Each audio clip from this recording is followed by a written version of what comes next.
njengoba ke nibona njengamanje la isikhona sise Bramfish. eBramfish ke ilapho uphakela umphakathi ebebambele khona meeting kanye nomphakathi. Kuleli side nje nizobona leli side ngala bekade kubanjwe meeting yonke le ndawo le ayizona. So isitolo ke besiseduze ke bekuyilesi isitolo ebesiphethe bokufika. So uphakela ke wayesecela ukuthi ke kahle peacefully ucela ukuthi ke bephume kulesi sitolo ungene umuntu wase South Africa. Nangalokho ngempela ke sebekwenzile lokho ke ngenhlonipho futhi nje bayakwenza nje kahle naba nje bayaphuma njengamanje.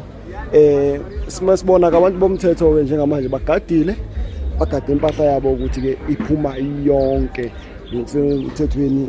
Akukho okulahlekayo, akukho futhi bango witness ukuthi akukho okulahlekayo, akukho okuzoba nenkinga kuzosala. Njengamanje ke mase siyabheka ke uMr Phakela umthakathi ukhona la nje lapha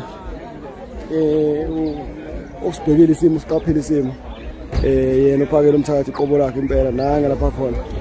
Kanti ke abantu bomthetho ke nabo bakhona baningi nje ukuzoqapha nje isimo ukuthi ke abantu ke bayaphuma nje kahle abanyakazise njengoba nibona nje abaphuma nje kahle ayikho into futhi baphazamisayo njengoba nibona nje abafuthi bayamuva bakhipha impahla zabo.